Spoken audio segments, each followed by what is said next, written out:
qué cierto eso, ¿no? Es lindo habitar los hermanos juntos en armonía. Ay, cuando bendecimos, adoramos su santo nombre. Ajá. Eh, bueno, hoy seguimos con nuestra serie ¿Quién subirá al monte?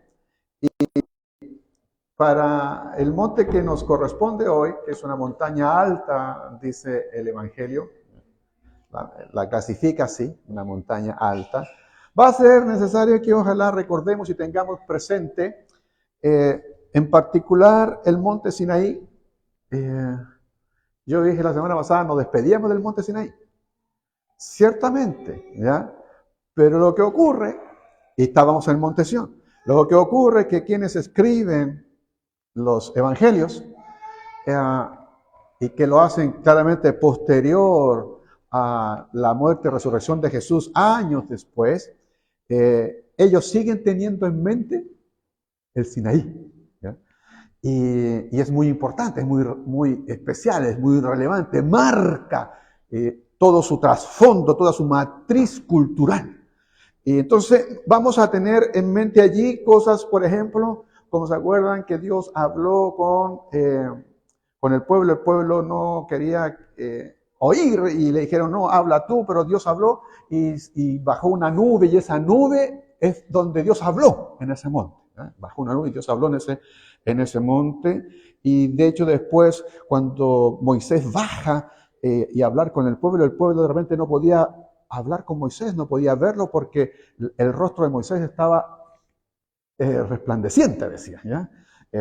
Así que se tuvo que poner un velo, eso es lo que cuenta en el Antiguo Testamento.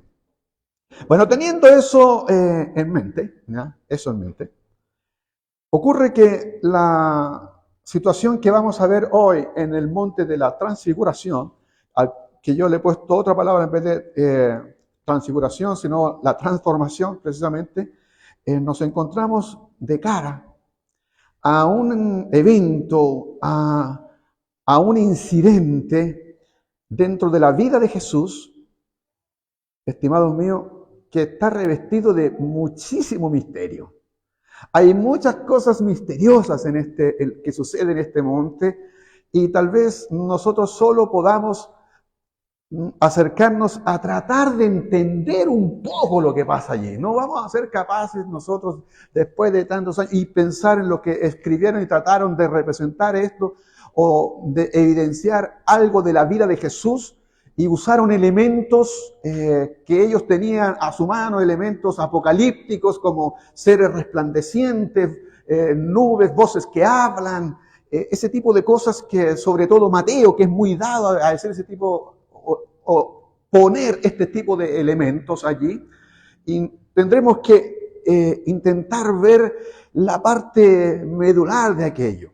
Entonces, detrás de esto, del monte de la transfiguración o de la transformación, lo primero que hay que decir es que tuvo lugar en una cima de un monte que hasta el día de hoy discuten qué monte es. ¿Ya?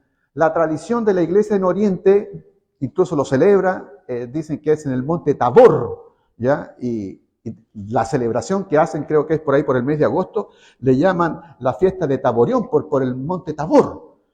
Pero hay mucha gente, entendidos y estudiosos, que dicen, no, no puede ser el monte Tabor. Una, porque el monte Tabor está hacia el lado sur, ¿ya? Por el lado Galilea, lejos de eso. Entonces, y la historia tiene que ocurrir cerca de Cesarea de Filipo. ¿Por qué? Porque la historia toda comienza diciendo 6 días u 8 días después, dice Lucas. 6 días después de qué? Y 6 días después de que Jesús estuvo con sus discípulos precisamente en Cesarea de Filipo. Y menciono esto porque es muy importante qué pasó antes. Y pasó antes que fue cuando Jesús le pregunta a sus discípulos, miren, ¿qué dice la gente que soy yo? Y la gente empezó a decirle, sus discípulos empiezan a decirle, bueno, algunos piensan que tú eres algún profeta importante, algún profeta, tengan eso presente, ¿ya?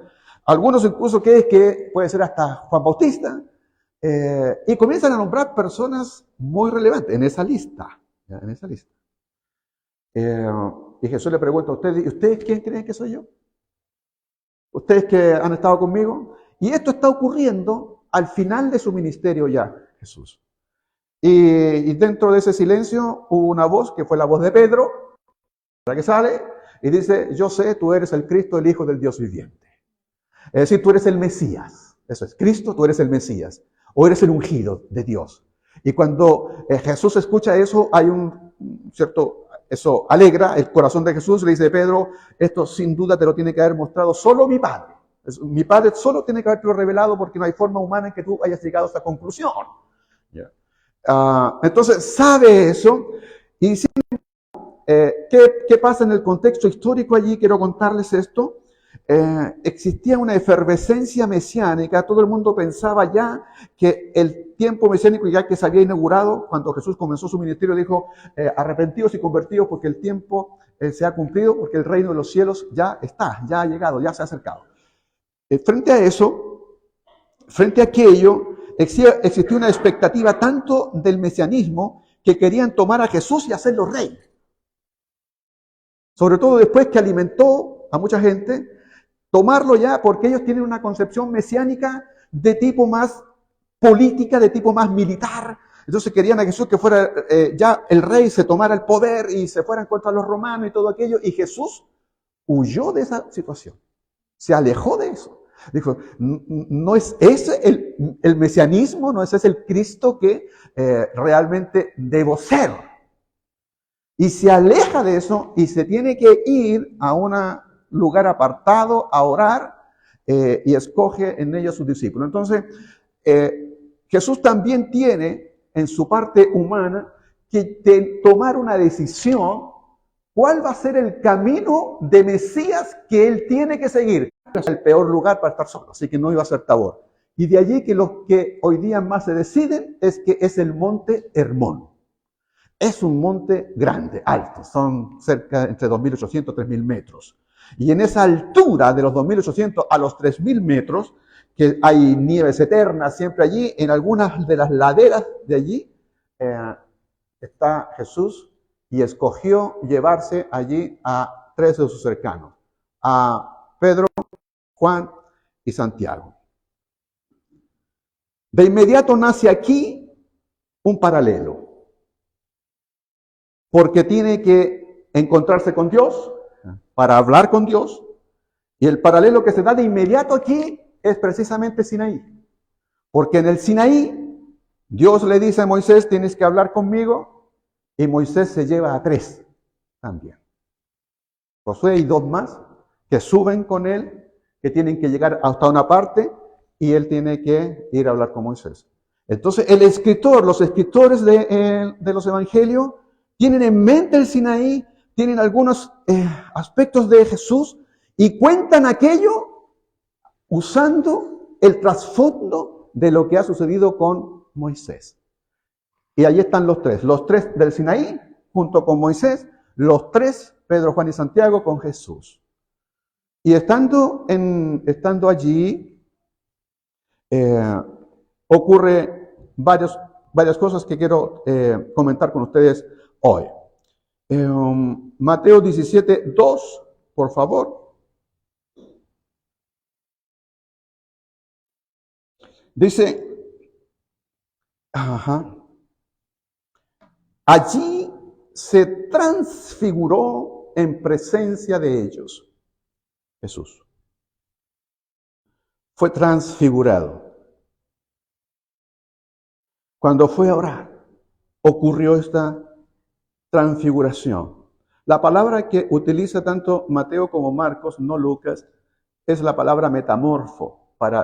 En vez de la palabra transfigurar es metamorfo. Y la palabra metamorfo, a mí me gusta más transformar que transfigurar. Es la misma palabra que nosotros normalmente usamos, o bueno, cuando leemos Romanos capítulo 12, dice, y no se amolden a este mundo, sino más bien transfórmense mediante la renovación de vuestro entendimiento. Ok, en ese Romanos capítulo 12, verso 2, esa palabra de transfórmense mediante la renovación de su mente, de su entendimiento, es la palabra metamorfo. ¿Y por qué me gusta más pensar en metamorfo o en transformación? porque en ese contexto la palabra de transformación no habla de una transformación exterior, no es algo externo, habla de la transformación interna. Por eso que habla de la transformación de vuestra mente. Es una transformación que ocurre de nuestro ser interior, de nuestro corazón. Es decir, no se trata de ponernos una ropa, un ropaje religioso, no se trata de adquirir formas externas que no cambian el corazón del ser humano. Eso simplemente tranquiliza conciencia y hay muchos que van tras la religión simplemente para tranquilizar su conciencia y allí está la palabra religiosidad utilizada en ese contexto, usada o en esa acepción de simplemente cosas externas. Pero si entendiéramos la palabra religión como religar, volver a atar y estar con Dios y que haya una transformación interna, entonces esto requiere una transformación. Debe ser transformado nuestra vida interior, transformado nuestro corazón, transformada nuestra forma de pensar. Dios transformó su vida, transformó su ser. Y cuando Jesús dice aquí, fue metamorfo, fue transformado, lo que está indicando es que dentro de su ser va a ocurrir algo internamente y esa transformación va a significar en él que su naturaleza va a comenzar a mostrar algo desde su interior que se va a notar con un resplandecer sorprendente. Sus tejidos van a mostrar algo que es realmente no natural, no humano, si ustedes quieren. Entonces, es la esencia misma de este Dios que comienza a exteriorizarse. ¿Cómo es que fue eso? ¿Cómo es que se dio aquello? No sé, no sé explicar eso. No sé cómo se da.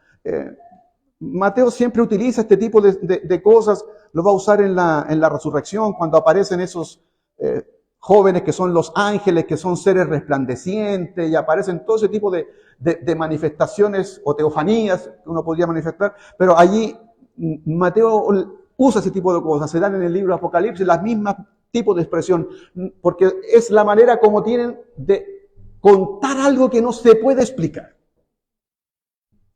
Entonces la palabra resplandeció es una palabra que significa que es algo tan bruñido, tan pulido, que incluso la palabra puede ser entendida como el resplandor del sol. O sea, es algo que no puedes ver así tan fácilmente. Te molesta a los ojos. No es fácil poder asimilar aquello.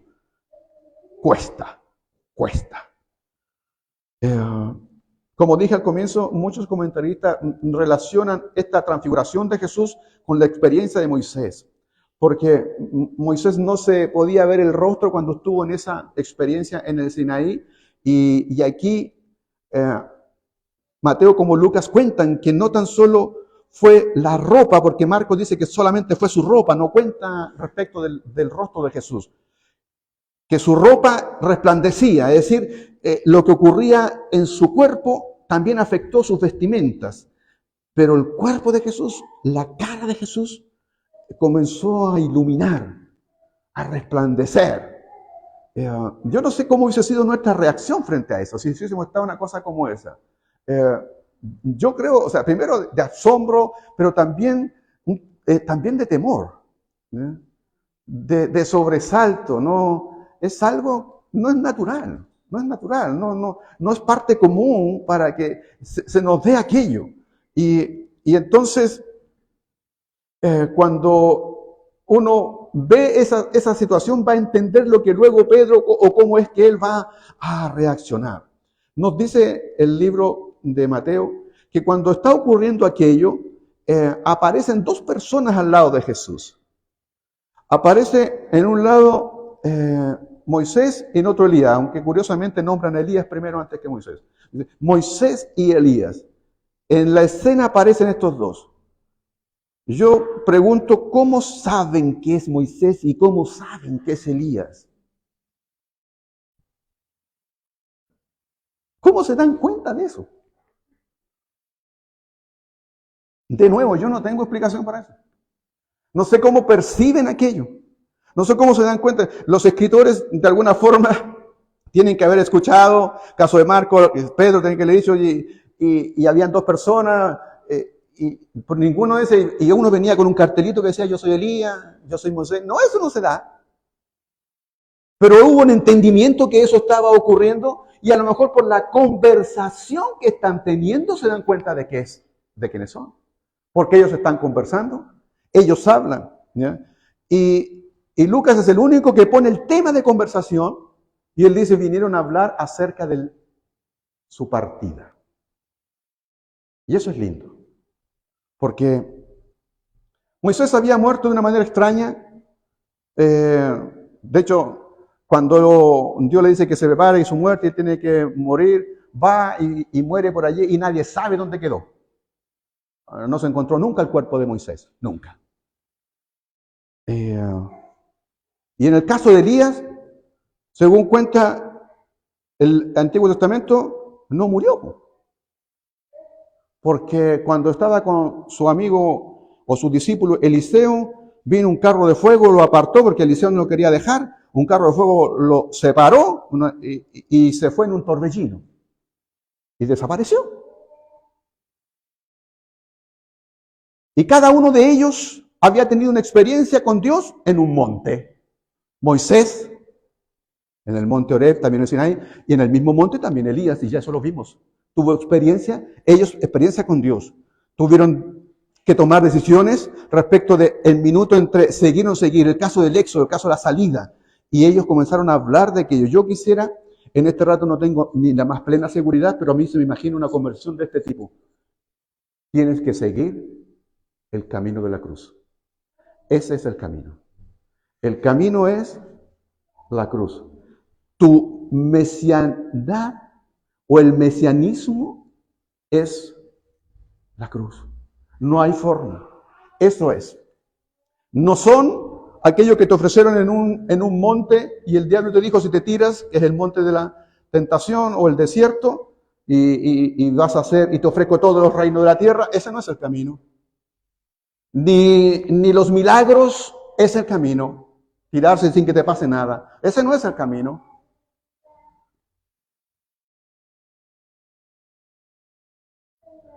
Y tal vez Elías diría, yo estuve en un momento muy, muy dramático y hasta que entendí que el camino no era ni el fuego, ni el terremoto, ni nada, sino es la voz dulce y apacible del Señor. Debes tomar toda tu fuerza y tu voluntad debe ser centrada en el camino de la cruz. Ya uno de los hombres, un grupito, ha dicho que eres el Mesías. Pero ellos tienen la conciencia de que ese Mesías no puede morir en una cruz. Ellos tienen la visión de un Mesías distinto, no conocen la visión del siervo sufriente. Necesitan saber que el Mesías morirá en una cruz. Y esa conversación tiene que haber sido con tal profundidad, con tal intimidad, que en Jesús hizo efecto. Y cuando están en esa situación, ocurre que Pedro se da cuenta de que están allí y les dice a Jesús, Señor, bacán que estemos todos aquí en este rato. Y es tan bueno esto que hay que quedarse aquí. Hay algunos autores dicen, estaban incluso ya partiendo la fiesta de los tabernáculos, entonces por eso que piensan aquello. Y él dice, ¿por qué no construimos aquí 3 casitas, 3 enramadas? Una para Moisés, una para Elías y otra para ti. Y nos quedamos aquí. Pero Jesús no tiene ese plan. Nosotros, ¿saben? A veces nos olvidamos que tenemos una misión entregada por Dios. Y la misión no está en que nosotros estemos siempre compartiendo aquí entre nosotros y pasándola bien y bendiciendo al Señor y cantando que es bacán, que es maravilloso. Y dije al comienzo, no hay nada mejor que efectivamente habitar los hermanos juntos en armonía. Ahí está. porque incluso es como rocío el rocío de Hermón, el rocío de Hermón, que desciende. Es fantástico, pero Jesús tiene claro algo. Nuestra misión no está aquí, nuestra misión está allá abajo hay necesidad. Tenemos que ir al valle, allá hay necesidad. De hecho, la historia cuando continúa se encuentran con un padre que tiene a su hijo enfermo. Allí está la necesidad y nosotros, si nos olvidamos de eso, no vamos a estar siguiendo realmente la misión que debemos. Nosotros no podemos solo estar aquí y solo consumir, porque nos volvemos también consumistas. ¿De qué? Consumistas de palabra, consumistas de religión, pero no vamos donde está la necesidad. Nos gusta construir y quedarnos aquí en la comodidad, pero hay personas, gente, hay un mundo necesitado. ¿Y quién debe ir a ese mundo? Somos nosotros. No podemos quedarnos aquí, no podemos actuar como Pedro está pensando en ello. Pero hay algo adicional en esto. Pedro está tan asustado aquí que dice, no sabe bien lo que está diciendo, no sabe bien lo que piensa, que ha cometido un error gravísimo.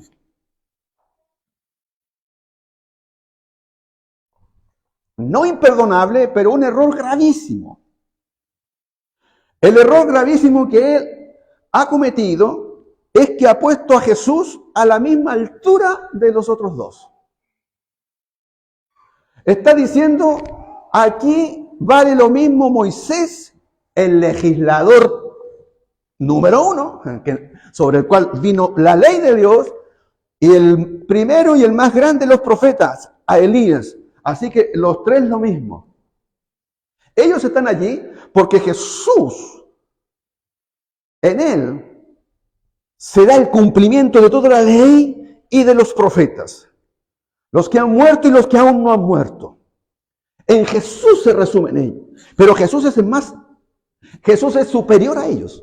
Jesús es lejos porque ellos, ni Moisés ni Elías, son el Hijo de Dios. Ni Moisés ni Elías son el Mesías. El Mesías está allí. Y es por ello, como en el Sinaí, es que aparece una nube. Y esa nube habla, que es la voz de Dios. Y les dice a los discípulos que están allí, momento, este es mi hijo. Eso no le dice a Moisés ni a Elías. Este es mi hijo. Escúchenlo a él. Óiganlo a él. Escúchenlo a él. Eso también se lo había dicho al inicio de su ministerio cuando Jesús fue bautizado. Aparece la misma expresión. Jesús comenzó su ministerio. Los evangelios respaldan el ministerio de Jesús desde el inicio. Y ahora los evangelios respaldan el ministerio de Jesús también ahora al final. Y le dicen, este es mi hijo, escúchenlo. Nuestras vidas hoy tal vez tienen muchos ruidos.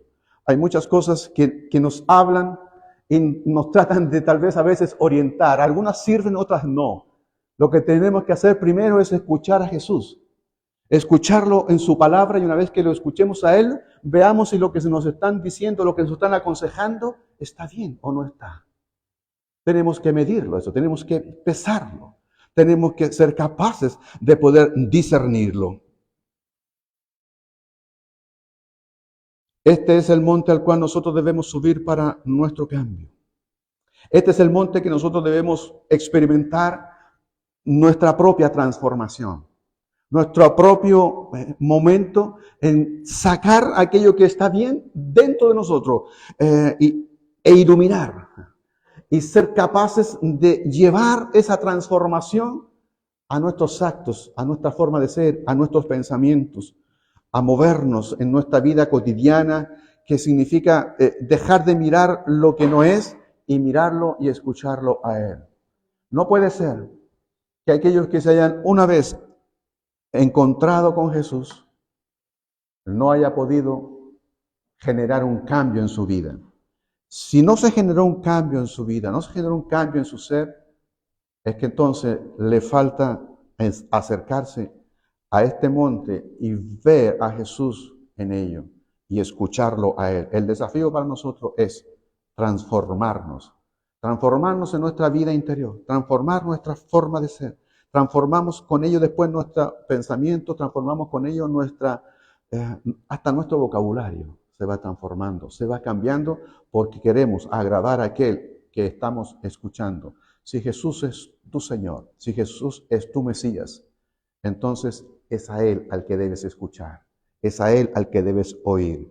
Él escuchó la voz de Dios, siguió y murió y entregó su ser para que esto se cumpliera.